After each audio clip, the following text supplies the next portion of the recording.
आए हम प्रार्थना करेंगे आज के प्रभु के वचन के लिए। प्यारे प्रभु जी, मैं आपका धन्यवाद करता हूँ कि आज एक बार फिर हम आपके चरणों में हैं। लॉर्ड फादर, प्यारे प्रभु जी, आज की आराधना के बीच में आप उपस्थित हैं। होली स्पिरिट आप यहाँ पर है, धन्यवाद करते हैं लॉर्ड। प्रभु जी, सबको बुद्धि और समझ दे ताकि जो वो सुने वो सीखें और अपने जीवन में लागू करें। फादर प्यारे प्रभु जी, सब बच्चों को तेरे हाथों में सौंपते हैं। बच्चों को शांति में बने रहने में, माँ बाप के पास बने रहने में सहायता मत कर। कोई भी शोर ना होने पाए लॉर्ड। होली स्पिरिट, हम सब कुछ आपके हाथों में सौंपते हैं। आज के वचन को आपके हाथों में सौंपते हैं। प्रार्थना यीशु के नाम से मांगते हैं, आमीन। हालेलुया। तो मैं आज आपको सिर्फ आराधना के बारे में बात कर रहा हूँ, और हमने मैंने 3 आपको मैसेज दिए हैं, वो सिर्फ आराधना के ऊपर ही है। आज चौथा मैसेज भी आराधना के ऊपर है। हालेलुया। और ये मैं आपको इसे बताना चाहता हूँ, यदि हम विश्वासी कहलाते हैं तो एक आराधक होने के नाते हमारी जिम्मेवारी क्या है। हमारी जो पहली जिम्मेवारी, रिस्पॉन्सिबिलिटी, हमें एक आराधक और आराधक कैसे होना चाहिए। आज चर्च में कलीसियाओं में लोग आते हैं लेकिन आराधना नहीं करते, कुछ भी नहीं होता उनके जीवन के अंदर। हम आराधना के लिए आते हैं जब प्रभु के भवन में आते हैं, जब हम चुने गए हैं। एक बहुत ही स्ट्रांग और एक शक्तिशाली आयत जो आपको कई बार पढ़ाई गई है। प्रभु ने कहा, क्या कहा, जब हम यूहन्ना 4:23 में पढ़ते हैं कि परमेश्वर उन लोग को ढूंढता है जो पिता की आराधना क्या करें, आत्मा और सच्चाई से करें। हम आराधना इसलिए यहाँ आए हैं। हम आराधना कैसे करें? आप अपमान कर रहे हैं परमेश्वर का, बेटर ना करें। ओ प्रभु, मैं आज थका हुआ, मैं थोड़ा खड़ा नहीं हो सकता, मैं तो बैठ के करूंगा। No, this is all. ये आप नहीं समझ रहे आप क्या कर रहे हैं। वो मुझसे हाथ नहीं उठाए जाते, फिर आप अच्छे आराधक नहीं बन पाएंगे जो परमेश्वर को अट्रैक्ट करता है। परमेश्वर ऐसे आराधक को नहीं ढूंढता। ये परमेश्वर का अपमान है। ओ मेरे दर्द हो रही है, मैं खड़ा नहीं हो सकता, या मुझसे मेरी बाजू दर्द हो रही है, मैं बाजू नहीं ऊपर कर सकता। नो, परमेश्वर चाहता है कि जब आराधक बनते हैं, आराधना करते हैं, उसके बीच में एक वर्ताव नजर आए। परमेश्वर चाहता है आपकी 100% इन्वॉल्वमेंट हो। हालेलुया। मैं जब हमारे म्यूजिक वाले भी यहाँ गा रहे थे, आराधना कर रहे, मैं देखा वो आराधना नहीं करते, सिर्फ म्यूजिक को बजाते हैं, क्योंकि उनको सीखा ही नहीं, उनको पता ही नहीं आराधना क्या है। म्यूजिक तो बजा लेते हैं लेकिन आराधना करना नहीं आता। जब आप आराधक नहीं बनेंगे तो आपके इंस्ट्रूमेंट के अंदर जो प्रभाव वो आएगा ही नहीं। आप परमेश्वर को खींचने वाले नहीं बनेंगे। जो आराधक है, परमेश्वर ये ढूंढता है कि उसका वर्ताव आराधना के बीच में कैसा होना चाहिए। परमेश्वर एक हमसे अपेक्षा करता है कि जो मेरा आराधक, मेरा चुना हुआ लोग जन है, वो कैसा होना चाहिए। हालेलुया।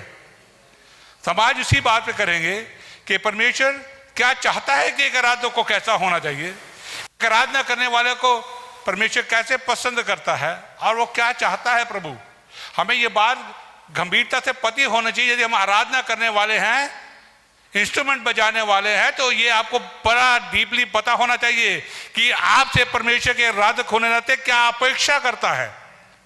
आप मनुष्यों की आराधना नहीं कर रहे। परमेश्वर आपको 100% इन्वॉल्वमेंट चाहता है, पूरे दिल से चाहता है, पूरे हृदय से चाहता है। मुंह खोल कर, बाजू ऊपर कर बेशक उछल कर आराधना करे, नाच कर आराधना करे, गा कर उसके भजन गाएं। ऐसे नहीं साइड नहीं मारना। यहां आप आराधक नहीं बन सकते। And you are never attack the god. Hallelujah. लेकिन हमें इसके लिए सीखना पड़ता है, हमें खुद पे मेहनत करनी पड़ती है, हमें थोड़ा सा जोश दिखाना पड़ता है कि प्रभु मैं एक अच्छा आराधक बनना चाहता हूं। तो आए हम चलेंगे प्रभु के वचन के अंदर। मैं आपके साथ इस बात को थोड़ा शेयर करना चाहता हूं। हालेलुया। क्योंकि जब मैं पिछले दिनों की बात है, जब मैं परमेश्वर का संगति कर रहा था, क्योंकि मैं हमेशा अपेक्षा करता हूं कि परमेश्वर से अपना गहरा रिश्ता बनाऊं, घनिष्ठ बनाऊं, क्योंकि परमेश्वर की प्रायोरिटी सबसे पहले वही है। वहीं से आराधना निकलती है, वहीं से सेवकाई निकलती है, वहीं से टेस्टामनी आती है। यदि आपका परमेश्वर घनिष्ठ संबंध नहीं है तो आपके पास कुछ भी नहीं होगा। हम खाली बर्तन रह जाते हैं। इसलिए परमेश्वर हमसे ये चाहता है कि हम उसकी आराधना करें। हमारा एक विश्वासी का परमेश्वर के प्रति एक उचित प्रत्युत्तर हमारा क्या होना चाहिए, हमारा आराधना के बीच में कैसा जवाब होना चाहिए। और परमेश्वर चाहता है कि हम आराधना के बीच में कैसा बर्ताव करें, ये भी हमारे परमेश्वर एक्सपेक्ट करता है। हमारा स्वभाव कैसा होना चाहिए, एक आराधक होने के नाते हमारे सृष्टिकर्ता के प्रति हमारी जिम्मेवारी क्या है, ये हमें एक आराधक होने के नाते समझ होनी चाहिए, तभी हम एक अच्छे आराधक बन पाएंगे। और इसलिए जब हम आराधना करने के लिए आते हैं, हमारा प्रत्युत्तर ये होना चाहिए, जब मैं आराधना कर रहा हूं तो मैं मसीह को प्रसन्न करने के लिए कर रहा हूं, परमेश्वर को खुश करने के लिए प्रसन्न कर रहा हूं, ना कि सामने वाले लोगों को खुश करने के लिए कर रहा हूं। हम परमेश्वर की आराधना करते हैं परमेश्वर को प्रसन्न करने के लिए, लोगों को नहीं। लोग अपने आप आते हैं, ये कितने लोग चर्च में से आते हैं, आराधना करते हैं, बाहर चले जाते हैं। आप जहाँ जाके देखो उनका जीवन वैसा का वैसा ही होता है, जैसे है वैसे ही चले गए। कोई लाइफ के अंदर उनके नजर नहीं आएगा कि वो परमेश्वर के साथ कहीं उनका रिश्ता है। हालेलुया। तो इसलिए हम देखेंगे कि आप परमेश्वर क्या चाहता है। जब हम प्रभु के वचन के अंदर हम पढ़ेंगे उसका 2 कुरिन्थियों उसका 5:9 में मैं आपसे पढ़ना चाहूंगा। इस कारण हमारे मन की उमंग ये है कि चाहे साथ रहें चाहे अलग रहें, पर हम उसे भाते रहें। अब ये बात बड़ी खास बात है, जब हम परमेश्वर से हम चाहे साथ हैं चाहे अलग, इसका क्या, अब हम परमेश्वर के साथ हैं, प्रभु हमारे साथ है जमीन के ऊपर, लेकिन स्वर्ग में भी उसके साथ होंगे परमानेंट। लेकिन यहाँ परमेश्वर चाहता है, चाहे हम संत पौल लिखता है, चाहे हम साथ रहें या दूर रहें, लेकिन हम उसे भाते रहें। जब हम आराधना करते हैं तो हम उसे भाने वाली आराधना करेंगे, उसे खुश करने वाली आराधना करेंगे, उसे अपना 100% इन्वॉल्वमेंट करेंगे, जेबों में हाथ डाल कर इधर उधर देख कर। ऐसे लोग किसी परमेश्वर के लिए नहीं है ये। हम यहाँ कुछ देखने के लिए नहीं आते, हम इकट्ठे होते हैं एक परमेश्वर के सामर्थ्य आराधना करने के लिए, और पूरे हृदय के साथ पूरे मन से अपने आप को समर्पित करते हुए प्रभु की आराधना करते हैं, ना कि सिर्फ दिखावे के लिए। इसलिए हमें 100% इन्वॉल्व होना है। आराधक चाहे इंस्ट्रूमेंट बजा रहे हैं, ये नहीं है कि मुंह में गुनगुनाते रहें। परमेश्वर में आपको अच्छा है मुंह में गुनगुनाए, आप घर में गुनगुनाते हैं, लेकिन जब आराधना में इकट्ठे होते हैं तो फिर गा कर करें, गले खो कर जय जयकार करें।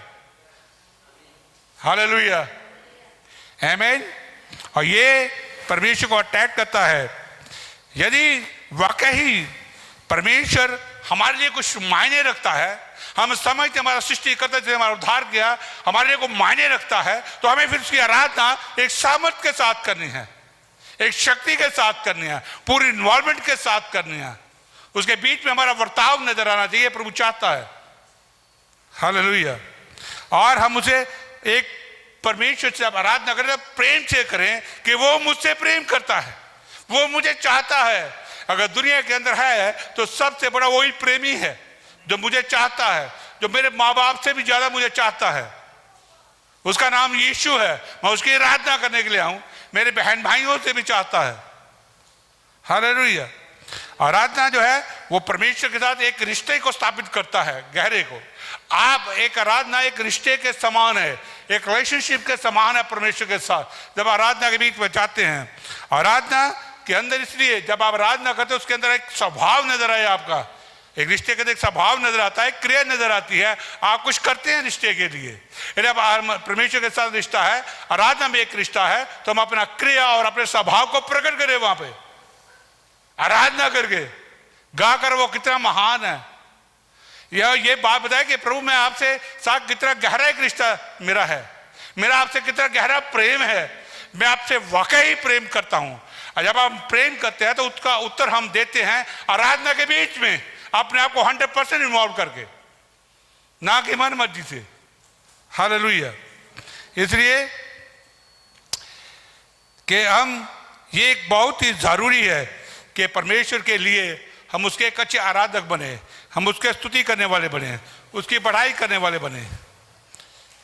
ये हमें ये इस बात का, आप कितने ही लोग हैं हमारे जीवन के अंदर जो प्रभु की सेवा करते हैं लेकिन वो नहीं कर पाते, ना उनके बीच में कोई स्ट्रॉन्ग गवाही है, ना उनकी टेस्टामनी होगी, उनके जीवन की कोई गवाही नहीं अच्छी होगी तो कोई होगी ही नहीं, इतनी प्रभावशाली नहीं होगी। कोई वो सुसमाचार किसी को वचन बताते ही नहीं है। प्रभु की सेवा करने का उनके अंदर है हृदय, लेकिन वो कर ही नहीं पाते। ना वो अच्छा सुसमाचार सुना रहे हैं, ना वो परमेश्वर की लिए एक अच्छे, क्योंकि वो एक अच्छे आराधक नहीं है। क्योंकि जो कुछ भी निकलता है सेवा, सुसमाचार प्रचार करना, और हम वो हमारे क्यों नहीं आता? क्यों नहीं आता? क्योंकि हमारा परमेश्वर के साथ जो आराधना के बीच में अपना उत्तरदायित्व हमें वहां पे प्रकट करना है, वो हम बताते ही नहीं है, हम रिवील ही नहीं करते। एक प्रेम का उत्तर जो है हम लोग प्रभु को देते नहीं कि वाकई हम आपसे प्रेम करते हैं। जब प्रेम करते हैं तो वहीं से निकलता है सेवा करने की भावना, जो प्रभावशाली होती है, जो शक्तिशाली होती है, जो लोगों पे इंपैक्ट डालती है। इसलिए हमें एक सामर्थी आराधक बनना है। हालेलुया। और हमें दो कारणों से और हम उसकी आराधना करते हैं। नंबर 1 कि उसने हमें सृजा है और वो हमारा बनाने वाला है।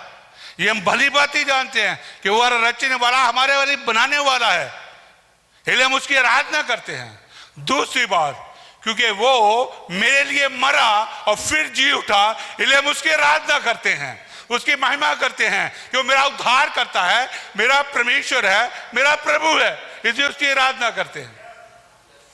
इसलिए जो आराधक अच्छे नहीं होंगे वो अच्छी सेवा करने वाले कभी नहीं बन सकते, जितना मर्जी वो जोर लगा ले। हमें सबसे पहले एक परमेश्वर से एक अच्छे आराधक और शानदार बनना है। लेकिन आराधना बनने के लिए अगर आप चाहते हैं तो आपको परमेश्वर के साथ एक रिश्ता, घनिष्ठ रिश्ता बना के रखना है। घनिष्ठता का मतलब एक गहराई का रिश्ता बना के रखना है आपको। गहराई के रिश्ते पे ध्यान ही नहीं देते, हम बनाना चाहते भी नहीं है। हम बस ये चाहते हैं हम प्रार्थना कर ली थोड़ी सी, दिल किया तो बाइबल पढ़ ली, दिल किया तो चर्च जब चाहे आगे, नहीं तो ना आए।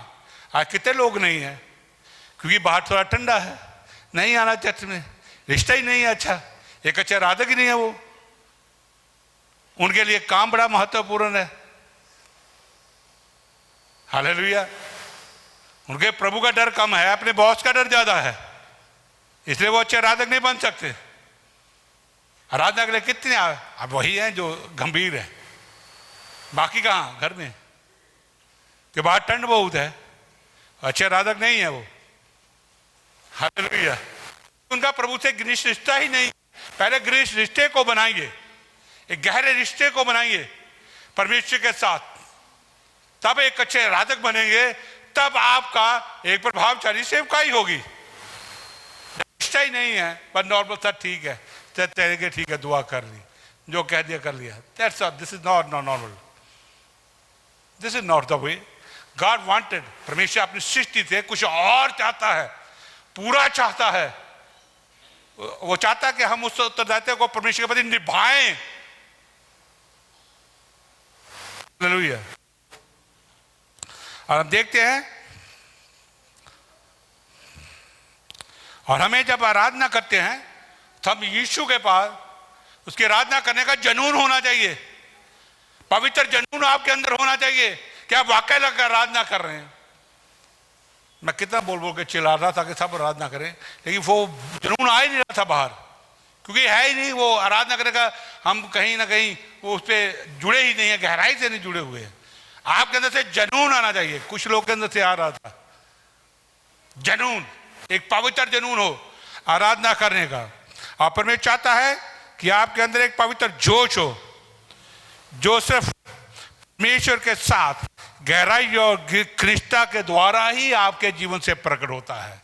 ये आपके प्रभु के साथ घनिष्ठता नहीं है, गहराई नहीं है आपका उसके साथ रिश्ते के साथ, तो वो जनून कहां से आएगा, वो आराधना कहां से निकलेगी?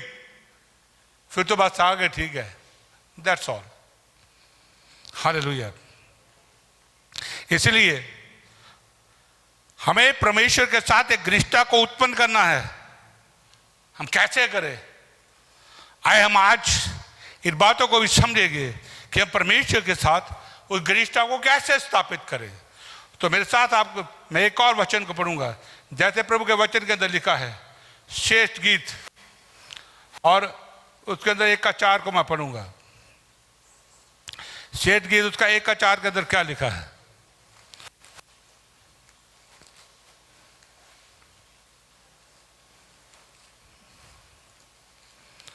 श्रेष्ठ गीत 1 का 4।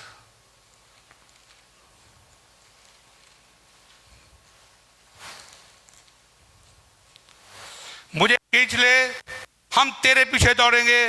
राजा मुझे अपने महल में ले आया है, हम तुझ में मगन और आनंदित होंगे। हम दाग मधु से तेरे प्रेम की चर्चा करेंगे। यहां पर क्या लगा? मुझे खींच ले, हम दौड़ेंगे। परमेश्वर ने अब आपको खींच लिया, आपका उद्धार कर लिया, पवित्र आत्मा दे दिया, वचन दे दिया, आपने महल में भी ले आया है। अब हमें आनंदित होना है, उसके एक अच्छे आराधक बनना है। तो ये हमारा पहला, जब हम बातों को समझेंगे, ये घनिष्ठता हम कैसे स्थापित करें, हम कैसे परमेश्वर से घनिष्ठता को उत्पन्न करें, तो हमें जब वो ले आया, अब घनिष्ठता को स्थापित करना ये हमारी जिम्मेवारी है। और परमेश्वर चाहता है कि हम घनिष्ठता को उसके साथ स्थापित करें। अब देखते हैं कितने लोग सेवकाई के लिए कितनों को ट्रेनिंग लेके आ रहे हैं। कोई सेवकाई करता है, कितनों ने, किसी ने 6 महीने का कोर्स किया है, किसी ने 1 साल का कोर्स किया है, या 3 साल का BTH किया है, तो सेवा करते हैं। वैसे दुनिया की तरह भाग रहे हैं, दुनिया के पीछे कुछ नहीं उनके पास, क्योंकि उन्होंने परमेश्वर का कभी घनिष्ठता स्थापित ही नहीं की। परमेश्वर के साथ घनिष्ठता को स्थापित करना है आपको, वो आपको लेकर आया, आप घनिष्ठता स्थापित करना, आपके अंदर काम करना है। इसलिए हम इस बात के ऊपर ध्यान दें कि हम प्रभु के साथ रिश्ते को गहराई में लेकर जाएं, गहराई में व्यतीत करें, गहराई में जाएं। हालेलुया, आमीन। और हम देखते हैं प्रभु के वचन के अंदर कि हम गहराई में जब जाते हैं तब क्या होता है, हम परमेश्वर के साथ एक गहरा संबंध रखते हैं, तब हमारी आत्मा के अंदर पवित्र आत्मा हमारे वर्ताव को और हमारे स्वभाव में हम परमेश्वर का स्पर्श को पाते हैं। जब घनिष्ठता में परमेश्वर जाते हैं तो क्या करते हैं, हमारा वर्ताव चेंज होता है, हमारा एटीट्यूड चेंज होता है, हमारी आदतें बदलती हैं और परमेश्वर के स्पर्श को अपनी आत्मा के अंदर पाते हैं। मैं पिछले हफ्ते की बात है, मैं अन्य भाषा में प्रार्थना कर रहा था, was sitting with the Lord, और अन्य भाषा में प्रार्थना कर रहा था।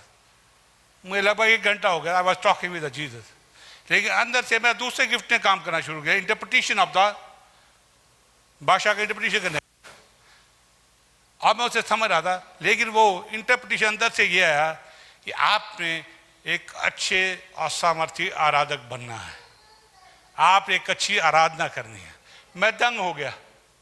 हालेलुया, ये मेरी आत्मा, पर मेरी आत्मा के साथ परमेश्वर का आत्मा मुझे कह रहा है अंदर से। तो किससे स्पर्श किया मुझे? पवित्र आत्मा ने।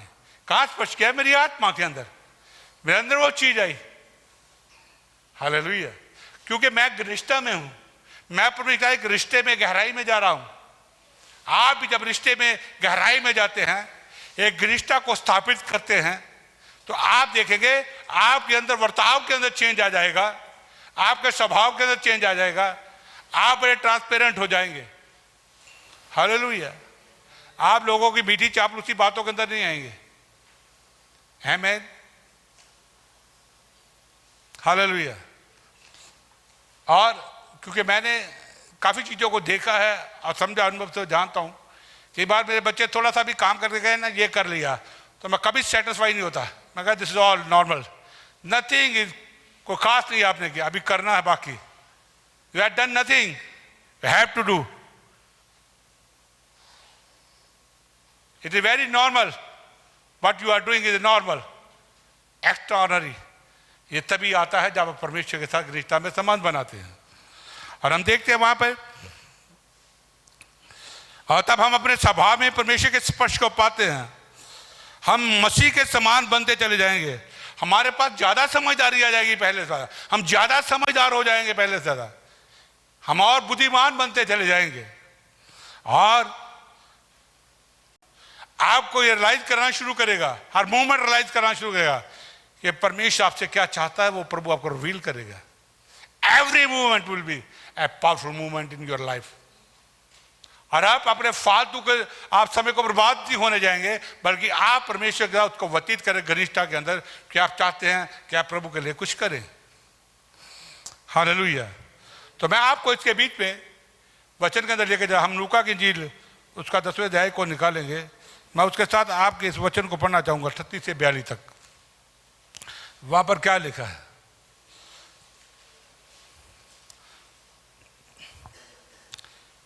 लूका 10 का 38 से 42। जब वे जा रहे तो एक गांव में गया। मार्था नामक स्त्री ने उसे अपने घर में उतारा। मरियम नामक उसकी एक बहन थी, वह प्रभु के चरणों में बैठकर उसका वचन सुनती थी। परंतु मार्था सेवा करते करते घबरा गई और उसके पास आकर कहने लगी, हे प्रभु, क्या तुझे कुछ चिंता नहीं कि मेरी बहन ने मुझे सेवा करने के लिए अकेली ही छोड़ दिया है? इसे उससे कह कि मेरी सहायता करे। प्रभु ने उसे उत्तर दिया, मार्था, हे मार्था, तू बहुत बातों के लिए चिंता करती है और घबराती है, परंतु एक बात अवश्य है, उस उत्तम भाग को मरियम ने चुन लिया है जो उससे छीना ना जाएगा। हालेलुया। यहाँ पर क्या देखते हैं? दो बहनें हैं। आप जानते हैं बेथेन है, ये बेथेन के गांव में आया हुआ है जहाँ लाजर है, उसकी दो बहनें रहती हैं। इनके साथ बड़ा, तीनों के साथ बहुत प्यार है और यीशु मसीह अक्सर उनके घर में आकर वहाँ ठहरता है जब प्रचार को करता है। और ये लगभग यरूशलेम से 2 किलोमीटर दूर है बेथेन गांव। वहाँ पर यीशु बैठा है। मार्था एक बड़ी बहन है, घर का अच्छा काम काज करना चाहती है, खाना वाना बनाती है, सबको संभालती है। मरियम छोटी बहन है, लेकिन वो उसने अभी भी यीशु से उद्धार पाया है कि वही मरियम है जिसने यीशु के ऊपर, हालेलुया, उस महंगे इत्र को डाला था। ये वही मरियम है जिसने यीशु को अपने आंसुओं से उसके पैरों को धोया था और अपने बालों से साफ किया था। ये दोनों बहनें खड़ रही हैं, ये वहां पर है। अब दोनों का एटीट्यूड अलग है। अब देखिए, मार्था वहां काम कर रही, वहां पर यीशु है, वो यीशु के लिए अच्छा भोजन बना रही है, एक शानदार भोजन बना रही है। लेकिन भोजन बनाते बनाते थक गई। वो यीशु की सेवा कर रही है, वो यीशु की सेवा करना चाहती है। मैं आज खाना बनाऊं, मैं एक भोजन बनाऊं, वो बना रही है। लेकिन मरियम कहां पर है?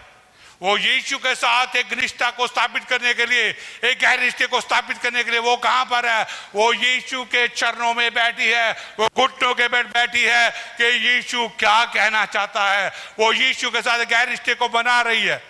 लेकिन मार्था घबरा गई है और वो आकर यीशु से शिकायत कर रही है, बल्कि यीशु की ताड़ना कर रही है।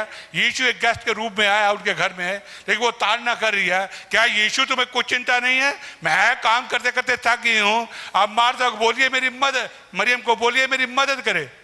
लेकिन वहां हम देखते हैं, यदि आपको किसी घर में बुलाया जाए या मुझे किसी घर में बुलाया जाए और आप मेहमान हैं, आपको खाना बनाने वाले आपको ताड़ना दे, आप इनकी क्यों सुन रहे हैं जी? इनको भी थोड़ा खाने में भेजिए, इनको भी थोड़ा किचन में लगाइए। लेकिन यीशु ने वहां पर क्या दिया? मार्था, मार्था, ये जो तू खाना बना रही है, ये जो तू सेवा कर रही है, ये खाया पिया जाएगा, अभी खत्म हो जाएगा।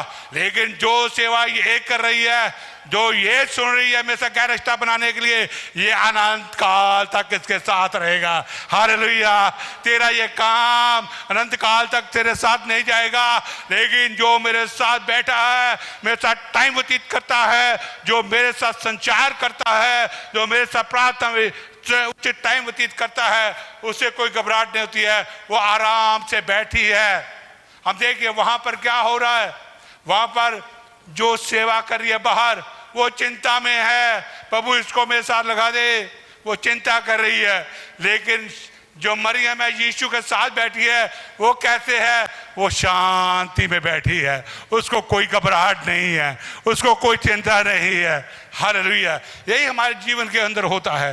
जब हम परमेश्वर को छोड़कर, उसका रिश्ते को ध्यान में ना रखकर हम ज़्यादा संसार के कामों में ज़्यादा ध्यान देते हैं, हम अपने ऑफिस के कामों में ज़्यादा ध्यान देते हैं, हम हर दुनिया के काम को बहुत ज़्यादा ध्यान देते हैं और हम प्रभु की संगति में नहीं बैठते, हम प्रभु को उचित समय ही नहीं देते, तो हमारे जीवन में क्या आ जाता है? चिंता ही चिंता आ जाती है। इस बात के लिए चिंता, उस बात के लिए चिंता, इस बात के लिए चिंता, उस बात के लिए फिक्र। क्यों ये आ रहा है? क्योंकि आपने अभी भी सही चुनाव नहीं किया है। और सही चुनाव क्या है? कि आपको परमेश्वर के साथ बैठना है, उसके साथ बातचीत करनी है, एक घनिष्ठ रिश्ते को बनाना है, एक अपने रिश्ते को गहराई में यीशु के साथ व्यतीत करना है। इसलिए हम देखते हैं मरियम को कोई चिंता नहीं, लेकिन मार्था चिंता से भरी हुई है। इतना दुनिया आज हम देखते हैं चर्चेस के अंदर, कलीसियाओं के अंदर कितने विश्वासी हैं जो सेवा की बड़ी चिंता करते हैं, काम की बड़ी चिंता करते हैं। हम देखते हैं वो हमेशा चिंता में डूबे रहते हैं, घरों में भी चिंता में डूबे रहते हैं। क्यों? क्योंकि वो उन्होंने अभी भी परमेश्वर के साथ समय व्यतीत करना सीखा नहीं है, उनकी आत्मा को स्पष्ट मिला ही नहीं, प्रभु की आत्मा की गाइडेंस उनको मिली ही नहीं। और मरियम बैठी है शांत, उसे कुछ नहीं लेना देना। वो एक सुनना चाहती है यीशु के पास है कि आज मुझे प्रभु यीशु मसीह क्या कहता है, आज मेरा प्रभु मुझसे क्या कहता है। इसलिए वो यीशु के साथ बैठी है। लेकिन परमेश्वर ने किस बात को उत्तम कहा, परमेश्वर किस बात को चुना, कौन सा उत्तम है? प्रभु के संगति में परमेश्वर के साथ बैठना वो उत्तम है, या प्रभु का नाम लेकर उसकी सेवा के बाहर के काम करना वो उत्तम है? यहाँ यीशु किसको उत्तम ठहरा रहा है? जो भाग मरियम ने चुना परमेश्वर की सहभागिता में, परमेश्वर की संगति में, प्रार्थना में, वचन पढ़ने में जो टाइम व्यतीत कर रही है और यीशु का वचन व्यतीत करने में लगी हुई है, सुनने में लगी है, वो बहुत महत्वपूर्ण देता है। हालेलुया, उसको महत्व यीशु ने दिया है। This is the important. ये आपसे अलग नहीं होगा। हालेलुया, ये आपसे अलग नहीं होगा। लेकिन जो तू कर रही है ये भी थोड़ी देर खाया पिया जाएगा, सब भूल जाएंगे, कौन रखेगा? ये अनंत काल तक नहीं रहेगा, लेकिन ये संगति अनंत काल तक रहेगी। क्योंकि मरियम एक रिश्ते के अंदर जा रही थी, एक घनिष्ठता को स्थापित करने जा रही थी। ऐसे हम जब विश्वासी हम अपने आप को कहलाते हैं तो हमारे अंदर भी एक बात को होना जरूरी है कि हम कहाँ पे संगति करते हैं। मैंने आज से लगभग 24 साल पहले, 25 साल पहले इस बात को सीख लिया था, क्योंकि मुझे पता था जब मैं नया विश्वासी हुआ, हम नए नए विश्वासी बने थे, अभी लगभग 2.5-3 साल हो गए। मेरे फादर की एक एक्सीडेंट के अंदर डेथ हो गई, वो चलित हो गए। लेकिन उस दिन पहली बार मैंने सीखा कि शांति कहाँ से मिलती है। मैं परमेश्वर के पास चला गया, अभी नया नया विश्वास करना था। मेरा पास्टर कहता अब विजय टिकेगा नहीं, ये छोड़ देगा मसीह को, इस पर बड़ी भारी विपत्ति पड़ी है, इसके फादर के एक्सीडेंट के बीच में डेथ हो गई है, अब ये विश्वास कहाँ से करेगा। लेकिन होली स्पिरिट ने मुझे प्रभु की पहली बार संगति करने में सहायता की। मैं परमेश्वर की संगति में चला गया और प्रार्थना करने बैठा। जब मैं बैठा मुझे ये पता ही नहीं चला कि 3 घंटे मेरे कब निकल गए। I was a new believer, 3 hours I spent, और मुझे वो शांति मिली, वो शांति मिली, वो शांति मिली जो कोई नहीं दे सकता था। हालेलुया। और वो ऐसी शांति थी कि अब वो फादर के जो जाने का गम था, उस दुर्घटना का जो गम था, जो लोग की बातें मुझे सुनने को मिल रही थी कि आप यीशु को छोड़ा इसलिए विपत्ति आ गई है, वो सारी गायब हो गई, वो सारी चलेगी। सारी चिंता, सारी एंग्जाइटी, सारी दुख शुमंतर हो गई, निकल गई। क्यों? मैं कहाँ बैठा था? मैं यीशु के पास बैठा था, परमेश्वर की संगति में बैठा था, परमेश्वर की सहभागिता में बैठा था। हालेलुया। इसलिए आपको ये जानना है प्रभु ने किस प्रिंसिपल को ठहरा है। ये एक ऐसा प्रिंसिपल है, ये काम करता है और दूसरा कोई प्रिंसिपल काम नहीं करेगा आपका। यही प्रिंसिपल है, ये प्रभु ने हमें दिया है ताकि हम, इसलिए यीशु मसीह ने मरियम का उसके पास बैठना सुना, उसको सही और उचित ठहराया जो अनंत काल तक चलेगा। इसलिए हमें जब उचित एक घनिष्ठ रिश्ता बनाना है तो हमें यह जानना समझना है कि मुझे टाइम कहाँ व्यतीत करना है। हम कितना टाइम ऑनलाइन खराब कर देते हैं, हम कितने नौ बाहर घूमकर खराब कर देते हैं, हम कितने नौ शॉपिंग पे खराब कर देते हैं। एक चीज़ लेनी होती है पूरा दिन हम खराब कर देते हैं। क्या वो टाइम हम प्रभु के साथ में व्यतीत करते हैं? हम कर सकते हैं, लेकिन चुनाव तो हमें ही करना है। परमेश्वर से यदि हम प्रेम करते हैं तो हम सही चुनाव करते हैं। जब परमेश्वर से चाहते हैं तो हम सही चुनाव करते हैं, और सही चुनाव यही होता है उसकी सहभागिता, उसकी संगति, उसके साथ समय को व्यतीत करना। और हम देखते हैं परमेश्वर किस तरह से एक आत्मिक घनिष्ठता चाहता है। वो चाहता है कि परमेश्वर एक आत्मिक घनिष्ठता स्थापित करते हैं। जब हम आत्मिक घनिष्ठता के अंदर जाते हैं तो उसके बाद एक आराधना निकलती है, तब एक स्तुति निकलती है, उसकी एक चरम सीमा होती है, उसकी महिमा होती है।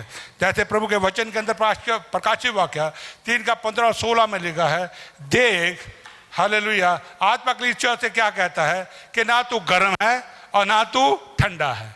भला होता या गर्म हो या तू ठंडा हो, क्योंकि ना तू गर्म है ना तू ठंडा है, तू गुनगुना है, इसलिए मैं तुम्हें थूकने पर हूं। इसलिए आपको याद होना चाहिए, बातों की समझ आ जानी चाहिए हमें कि परमेश्वर कभी गुनगुने लोगों को पसंद नहीं करता है। परमेश्वर कभी भी, आप गुनगुने लोग हैं, थोड़ी बहुत आराधना कर लेते, आगे खड़े हो गए हालेलुया कर लिया, कोई भजन की एक लाइन साथ में गा दी, ऐसे लोग परमेश्वर को अपने जीवन में अट्रैक्टिव नहीं कर सकते। ऐसे लोग जो है परमेश्वर की बहुतायत को अपने जीवन के अंदर लेकर नहीं आ सकते, क्योंकि वो एक अच्छी आराधना ही नहीं कर रहे। वो क्या है, वो ज्यादा ठंडे हैं, जो ठंडे हैं या वो गुनगुने नहीं। परमेश्वर चाहता है हम जो शीले हो, हम गर्म हो, हम अंदर से गहराई से भरे हुए हो, जो उसके आराधक बने, हमारे वर्ताव में नजर आए, हमारे एटीट्यूड में नजर आए। परमेश्वर यह चाहता है हम गर्म हो, इसलिए परमेश्वर इन्हीं लोगों को पसंद करता है। आज भी छठ में कलीसिया में आपको यह देखने की जरूरत नहीं है कि कौन आपको देखता है या क्या कोई कुछ कहेगा। नो नो नो, हमें नीड नहीं है किसी के सुनने कहने की। हम आराधना करें, दिल खोल का करें, हृदय गहराइयों से करें, क्योंकि प्रभु यही चाहता है। तो पहली जो बात है, हमारे अंदर से जो आराधना निकलती है वो इसी तरह से निकलनी चाहिए जो परमेश्वर चाहता है। तो घनिष्ठता के बाद हमारे अंदर से जो ठंडापन है वो चला जाता है, गुनगुनापन है वो चला जाता है, एक सरगर्मी आ जाती है। नहीं, मैं प्रभु की आराधना करूंगा, उसकी स्तुति करूंगा, उसकी महिमा करूंगा। लूका 10 का 27 में लिखा है कि वहां पर क्या लिखा है कि तू अपने प्रभु परमेश्वर को किससे प्रेम कर, अपने पूरे मन से। उसे उत्तर दिया, तू अपने परमेश्वर से अपने सारे मन और अपने सारे प्राण और अपनी सारी शक्ति और अपनी सारी बुद्धि के साथ प्रेम रख, और अपने पड़ोसी से अपने समान प्रेम रख। तो हम जब परमेश्वर की आराधना करते हैं, हम परमेश्वर से वाकई ही प्रेम को प्रकट करना चाहते हैं कि प्रभु मैं प्रकट कर, मैं तुमसे प्रेम करता हूं कि तू मेरे लिए मरा फिर जी उठा और फिर से आने वाला है मुझे ले आने के लिए। इससे आज मैं तेरे भवन में आऊं और मैं तेरी आराधना करता हूं, मैं तेरी स्तुति करता हूं, क्योंकि मैं अपने पूरे मन से तुझसे प्रेम करता हूं, अपनी पूरी बुद्धि से तुमसे प्रेम करता हूं, अपनी पूरी शक्ति से तुमसे प्रेम करता हूं, अपनी आत्मा से तुमसे प्रेम करता हूं। तो जब आपका आराधना में आते हैं तो आपका स्वभाव, आपका बर्ताव उसके प्रति प्रेम को प्रकट करता है। और ये तभी आता है जब हमारा रिश्ता यीशु मसीह के साथ और गहराई में जुड़ता है, गहराई में चला जाता है। और हम देखते हैं परमेश्वर के वचन के अंदर इतिहास, उसका हम जब 16 का 23 में पढ़ते हैं, 16 का 23 से 27 में मेरे साथ पढ़ेंगे। पहला इतिहास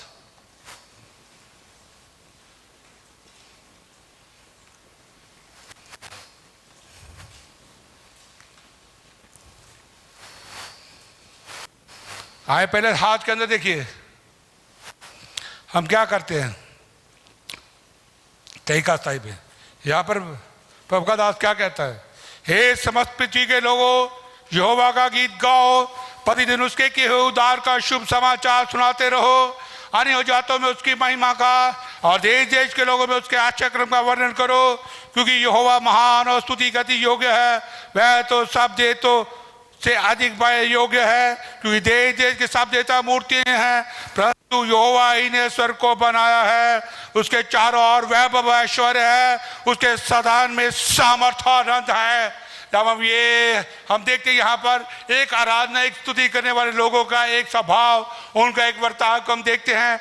और यहाँ हम देखते हैं कैसे लोग आराधना करते हैं, उसकी महानता का व्याख्यान करके, उनकी महानता की बातों को सोच सोच कर, उसके बड़े कार्यों की बातों को सोच सोच कर उसकी आराधना, उसकी स्तुति कर रहे हैं। ये कैसे गले को खोल कर उसकी स्तुति कर रहे हैं, उसकी आराधना कर रहे हैं। ऐसा ही हमारा प्रभु परमेश्वर हमसे वो चाहता है। और वंशिता उसका हम देखेंगे, उसका 150 का जब हम 2 में पढ़ते हैं तो वहां पर क्या लिखा है, 150 का 2 में, उसके पराक्रम के कामों के कारण उसकी स्तुति करो, उसकी अत्यंत बढ़ाई के अनुसार उसकी स्तुति करो, नरसिंगा फूंकते हुए उसकी स्तुति करो, सरंगी और वीणा बजाते हुए उसकी स्तुति करो, डब बजाते हुए नहाते हुए उसकी स्तुति करो, तार वाले बाजी और बांसुरी बजाते हुए उसकी स्तुति करो, ऊंचे शब्द वाली झांझ बजाते हुए उसकी स्तुति करो, अनंत के शब्द वाली झांझ बजाते हुए उसकी स्तुति करो। जितने प्राणी हैं सबके सब याह की स्तुति करो, याह की स्तुति करो। यही परमेश्वर चाहता है ये स्वभाव आपके अंदर से निकलकर तभी आता है, तभी आप साजों के साथ भी उसकी स्तुति करते हैं, साथ बजा बजा उसकी महिमा करते हैं। जब आपका रिश्ता उसका गहराई में चला जाता है तो एक सामर्थ्य आराधना आपके अंदर से निकल कर आती है, आप उसकी महिमा करते हैं, उसकी बड़ाई को करते हैं। और हम देखते हैं परमेश्वर के वचन के अंदर भजन 103 का 1 में हालेलुया एक और वचन को देखेंगे, वहां पर क्या लिखा है। भजन 103 का 1 को पढ़ेंगे मेरे साथ। हे मेरे मन यहोवा को धन्य कह, और जो कुछ मुझ में है वह उसके पवित्र नाम को धन्य कहे। यहाँ पर देखते हैं प्रभु का दास बात को कहता है, हे मेरे मन यहोवा को धन्य कहे, और जो कुछ मुझ में है, टोटली सारा मेरा शरीर, मेरी आत्मा, मेरा प्राण, मेरी देह, मेरी सोच, सारे प्रभु की आराधना करो, उसकी स्तुति करो, उसकी महिमा करो। परमेश्वर ऐसे आराधकों को ढूंढता है। हालेलुया। परमेश्वर ऐसी आराधना चाहता है। ये नहीं है ढीले हैं, गा रहे हैं, बजा रहे हैं, कुछ भी नहीं नजर आता, ऐसे लोगों को नहीं प्रभु चाहता है। हालेलुया। आपको ज़्यादा जोशीला बनना है, इसके लिए आपको रिश्ते में जाना है, गहराई में जाना है, उसके साथ टाइम को व्यतीत करना है। हालेलुया। इसलिए अपनी भावना को पूरी तरह से बहने दो, अपनी भावना को पूरी तरह से बहने दो। हमें ज़्यादा पारदर्शी और सच्चे होना, और परमेश्वर चाहता है कि हम पूरे संपूर्ण हृदय से उसकी आराधना उत्साह के साथ करें। हमें आराधना बड़े उत्साह की बड़ी ज़रूरत है। जब मैं यहाँ खड़ा होता हूँ, मैं आराधना कर रहा होता हूँ, आप सब मुझे देख रहे होते हैं, लेकिन मैं आप सबको उत्साह दे रहा होता हूँ, मैं आगे टीम को भी उत्साह दे रहा होता हूँ कि आप प्रभु की आराधना पूरे हृदय से, उसकी उपासना, उसकी बड़ाई करें। क्योंकि उत्साह आप जानते हैं, जब एक लोग बड़े जोर से, कई बार लोग हालेलुया बोलते हैं। हालेलुया शब्द कब निकलता है? जब आदमी अंदर से बहुत उत्साहित होता है, तब वो जोर से हालेलुया बोलता है। वो बड़े जोर से हालेलुया बोलता है जब उसका रिश्ता यीशु मसीह के साथ होता है। वो आराधना में इस शब्द को वही व्यक्ति बोल सकता है जो उसकी आराधना, स्तुति करना जानता है, जो उसके साथ गहरे रिश्ते में है, और जो उस मनुष्य है। और ये एक परमेश्वर के लिए हमारे मन से निकली हुई एक पुकार होती है, हृदय से निकली हुई एक पुकार होती है। हालेलुया, दिमाग से नहीं, हालेलुया, हृदय से निकला हुआ हालेलुया। ये परमेश्वर की आराधना के बीच में एक शब्द है जो एक संपूर्ण हृदय को दिखाता है कि हम कैसे परमेश्वर की आराधना करें। और इसका मतलब है एक तारीफ करना, प्रभु के लिए जश्न मनाना, और जोर से कहकर हालेलुया उसकी आराधना करना, जोर जोर से उसकी आराधना करना, आराधना उसकी स्तुति करना, जश्न मनाकर उसकी स्तुति करना। ऐसे लगे कि लोग आपको देखें, इनको पता नहीं क्या हो गया, ये मूर्ख हो गए हैं, इसलिए ये आराधना कर रहे हैं। हालेलुया। हमें किसी को नहीं देखना है, लेकिन हमें वो करना है तो हमें टोटली करना है। हमें कंजूस लोग नहीं प्रभु को चाहिए, जो आराधना में भी कंजूसी करें, आराधना में भी आकर सब कुछ अपना रख छोड़ें, अपने मन को भी ना खोलें, अपने दिल को भी ना खोलें, और पूरे मन को बंद करके रखें। परमेश्वर कौन से कंजूस लोग नहीं चाहिए आराधना में, परमेश्वर खर्चीले लोग चाहिए आराधना में। अपने आप को खर्च करने वाले, अपनी देह को खर्च करने वाले, अपने मन को खर्च करने वाले, अपने हृदय को खर्च करने वाले, अपने होठों को खर्च करने वाले, अपने जुबान को खर्च करने वाले होने चाहिए। हालेलुया। ऐसे आराधक परमेश्वर ढूंढता है जो उसकी आराधना करे, उसकी महिमा करे और उसकी बढ़ाई करे। हालेलुया। ओ जीसस, हालेलुया। और परमेश्वर चाहता है कि उसकी जो आराधना हम खुशी से शोर मचा कर करें और जोर जोर से करें। मैं आपको एक तस्वीर में अंदर लेके जाता हूँ। जब हम स्वर्ग के अंदर जाते हैं, स्वर्ग की एक तस्वीर प्रकाशित वाक्य नजर आती है कि कैसे वहाँ पे करोड़ों करोड़ों स्वर्गदूत जो है वो प्रभु की आराधना करते हैं, कैसे प्राचीन लोग परमेश्वर की आराधना कर रहे हैं, कैसे सब प्राणी परमेश्वर की आराधना करते हैं। तो आए मेरे साथ चलेंगे, हम चलेंगे प्रकाशित वाक्य उसके 4 अध्याय को निकालेंगे और उसके 4 के 11 को पढ़ेंगे। 9 से पढ़ूंगा मैं। हालेलुया। प्रकाशित वाक्य 9 से 11 तक, 4 का 9 से 11 तक। जब वे प्राणी उसकी जो सिंहासन पर बैठा है और युगानुयुग जीवित है महिमा आवाज और धन्यवाद करेंगे, तब 24 परचीन सिंहासन बैठने वाले के सामने गिर पड़ेंगे और उसे जो युगान युग जीवित है प्रणाम करेंगे। आप भी अपने अपने मुकुट सिंहासन के सामने ये कहते हुए डाल देंगे, हे हमारे प्रभु और परमेश्वर, तू ही महिमा और आदर और सामर्थ के योग्य है। क्या तू ही ने सब वस्तुएं नहीं सृजी और वे तेरी इच्छा से थी और सृजी गई हैं। और जब हम इसकी 5:11 को भी देखें, जब मैंने देखा तो सिंहासन और उन प्राणियों और उन पर चीनों के चारों ओर बहुत से स्वर्गदूतों का शब्द सुना, जिनकी गिनती लाख और करोड़ों में थी, और वे ऊंचे शब्द से कहते थे, वध की ओर मेमना ही सामर्थ और धन और ज्ञान और शक्ति और आदर और महिमा और धन्यवाद के योग्य है। फिर मैंने स्वर्ग में और पृथ्वी पर और पृथ्वी के नीचे और समुद्र की सब सृष्टियों को जो सब कुछ उनमें है ये कहते हुए सुना, जो सिंहासन में बैठा है और उसका और मेमने का धन्यवाद और आदर और महिमा और यज्ञ और राज्य युगन युग रहे। और चारों प्राणियों ने आमीन कहा और परचीनों ने गिरकर उसे दंडवत किया। हालेलुया। हम यहाँ एक बड़ी तस्वीर को देखते हैं स्वर्ग के अंदर। हालेलुया।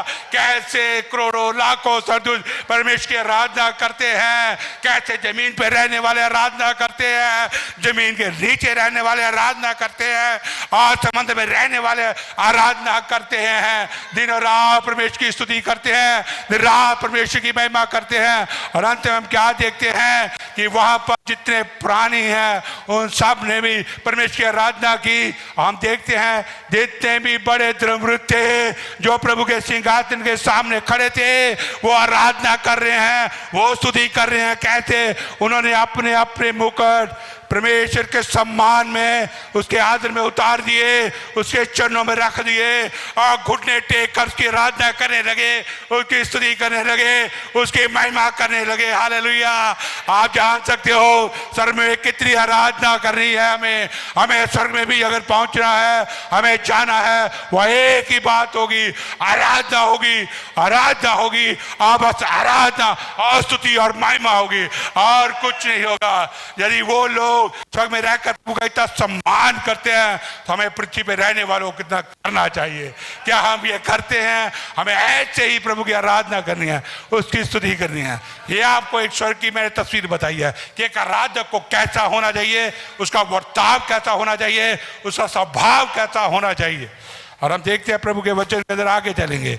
हालेलुया। और हमें इसके लिए प्रयास भी बहुत करना है। जैसे बंसीता 104 का लिखा है कि धन्यवाद करते हुए इसके फाटकों में स्तुति करो और धन्यवाद को फाटकों में प्रवेश करो। हम देखते हैं वहां पर एक प्रयास है, आपको प्रयास करना है, आपको आगे बढ़ना है, आपको 100% टोटली 100% इन्वॉल्व करना है आराधना के बीच में। और ये आराधना परमेश्वर के ध्यान को खींचती है आपके ऊपर। परमेश्वर ऐसे ही आराधक को कोई जमीन के ऊपर ढूंढता है, ऐसे आराधक प्रभु चाहता है जो भवन के अंदर आए, उसकी आराधना करें, उसकी महिमा करें। हालेलुया। हम देखते हैं अब 117 का एक भी लिखा, बड़ी आवाज के साथ हम उसकी महिमा करें, विजय की, सामर्थ की, दया की और उसके प्रेम की घोषणा को जोर जोर से करें। आराधना के परमेश्वर हम तुमसे प्रेम करते हैं, उसकी महिमा की घोषणा करें, उसके क्रूस पर विजय की घोषणा करें, जोर जोर से करें, उसकी सामर्थ की घोषणा करें आराधना के बीच में, क्योंकि यही परमेश्वर चाहता है। हालेलुया। और हम देखते हैं हम प्रभु के वचन के अंदर 117 के अंदर जब पढ़ते हैं वहाँ पर 3 आयतें हैं, लेकिन वहाँ पर भी एक बहुत ही शांत और एक शक्तिशाली आराधना जैसे स्वर्ग में होती है, वहाँ पर भी एक आराधना के बारे में लिखा है। वहाँ पर क्या लिखा है?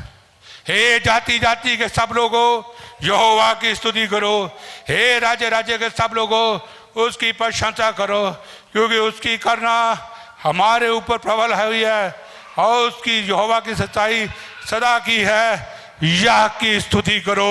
अब यहाँ पर देखते हैं देश देश के लोग, राज्य राज्य के लोग और इन भाषा के बोलने वाले लोग सब परमेश्वर की आराधना करें, हम उसकी स्तुति करें और उसकी प्रशंसा करें। हम देखते हैं जमीन के ऊपर यही नहीं हुआ, बल्कि यीशु मसीह भी एक सच्चा आराधक बना। यीशु मसीह ने जब प्रभु के वचन के अंदर लिखते हैं उसका 10वां अध्याय उसकी 21 के अंदर प्रभु क्या कहता है यीशु मसीह, उसी घड़ी वह पवित्र आत्मा में होकर आनंद से भर गया और कहा, हे पिता स्वर्ग और पृथ्वी के प्रभु, मैं तेरा धन्यवाद करता हूँ कि तूने इन बातों को ज्ञानी और समझदार छिपा कर रखा और बालकों पर प्रकट किया।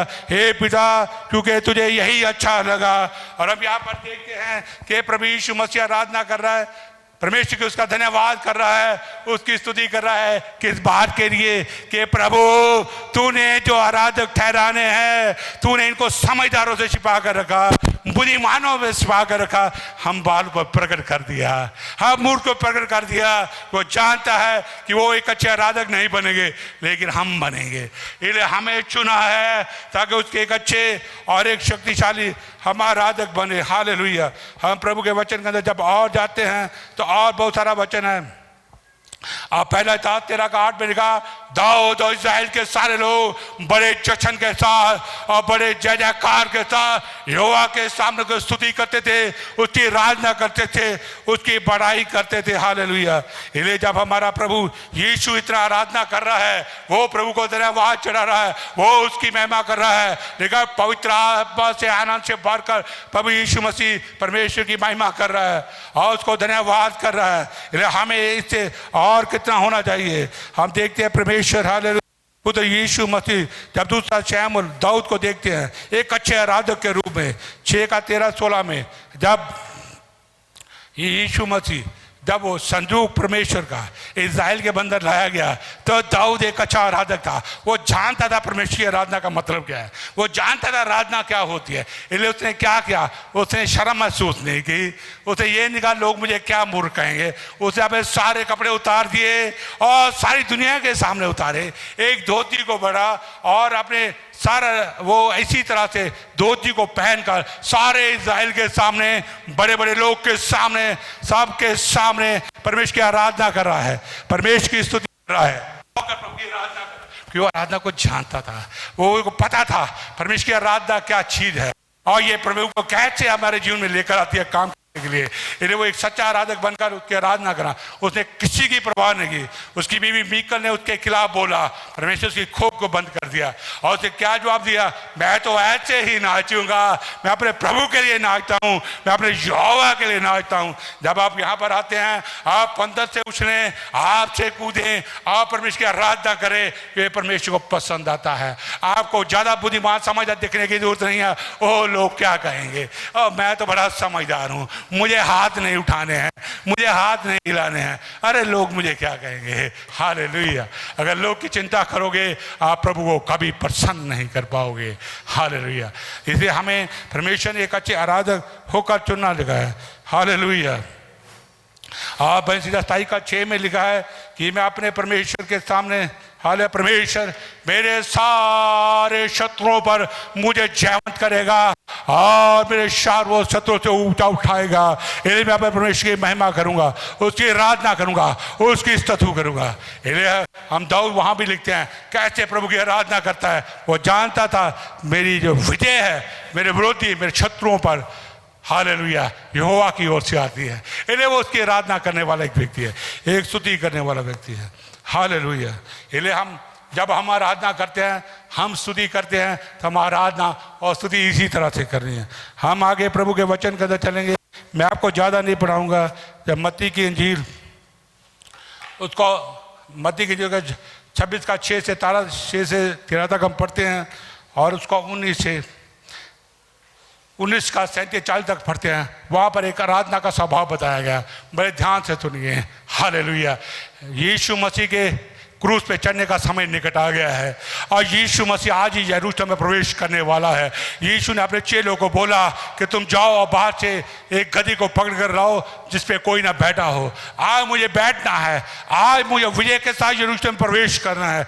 जब यीशु मसीह वहाँ पर बैठा है, वो गधे के ऊपर बैठा है और गधे के ऊपर बैठकर वो यरूशलेम में प्रवेश कर रहा है। जब लोगों ने देखा यीशु आ रहा है तो लोग क्या करने लगे, लोग चार तरफ उसके खड़े हो गए और खड़े होकर उसकी आराधना करने शुरू की। उन्होंने क्या कहना शुरू किया, हालेलुया, होशाना, सेनाओं का प्रभु आ रहा है, हमारा राजा आ रहा है, हमारा उद्धार करता आ रहा है। वो इतने खर्चीले थे, वो इतने खर्चीले थे, उन्होंने अपने कपड़ों को उतार दिया और कपड़े उतार कर गधी के पैरों के नीचे रख दिया और परमेश्वर की आराधना करते रहे। एक एक कपड़े को उतार कर रख दिया, महंगे से महंगे कपड़ों को रख दिया। और वो जानते थे कि गधे के पैर कितने गंदे होते हैं, तो भी उन्होंने इसकी परवाह नहीं की, बल्कि सबको बिछा दिया। हमारा राजा आता है, होशना हमारा राजा आता है, होशना हमारा राजा आता है। यही नहीं, वो लोग पेड़ों के पास गए, टहनियों को काटा और टहनियों को काट कर उसे पकड़ा और हिलाकर कहने लगे, यीशु हालेलुया ही महान है, यीशु ही महिमा के योग्य है, यीशु ही राजा है, वो ही उद्धार करता है। उसी की होशना, पृथ्वी पर होशना, स्वर्ग में होशना, स्वर्ग में होशना। सदूकी और फरीसी आए और यीशु कहने लगे, हे यीशु, इन सब लोग को तू चुप करा, ये आराधना करना बंद करे, ये शोर मचाना बंद करे। इन्होंने क्या ढंढोरा पीट रखा है, हम सब लोग को डिस्टर्ब किया है, इन्हें बंद कर। लेकिन यीशु ने कहा, क्या तुमने नहीं पढ़ा कि मैंने कहा है कि मैं बच्चों के मुंह से स्तुति को सिद्ध कराऊंगा। हालेलुया। और सुनो, अगर हालेलुया, अगर ये चुप हो गए तो सारी सृष्टि मेरी आराधना करेगी, अगर ये चुप हो गए तो सारे पत्थर चिल्ला उठेंगे और परमेश्वर की आराधना करेंगे। आज अगर तुम चुप हो गए तो ये दीवारें आराधना करेगी, ये छत आराधना करेगी, ये सारा हाल आराधना करेगा। इसलिए हम एक ऐसे असामर्थ्य आराधक बनना है, उसी महिमा करने वाले, ये परमेश्वर ऐसे ही लोग को चाहता है। सो प्रभु आपको इस वचन के द्वारा आशीष और बरकत दे। आए हम प्रार्थना करेंगे। Thank you Lord, thank you father. Lord आप तेरे लोग ने प्रार्थना करते लॉर्ड, ये तेरे हैं लॉर्ड। प्रभु जी इनको ऐसा अपनी आत्मा के द्वारा इनके जीवन के द्वारा ऐसा काम कर गहराई में कि लोग, ये सारे लोग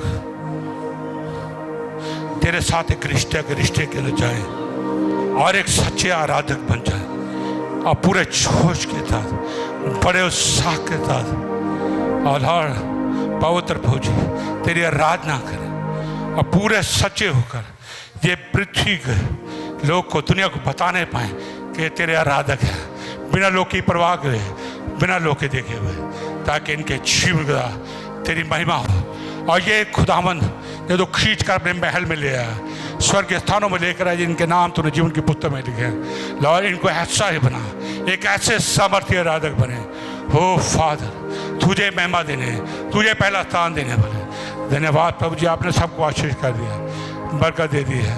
प्रार्थना यीशु के नाम से मांगते हैं, आमीन। Thank you, God bless you all, thank you.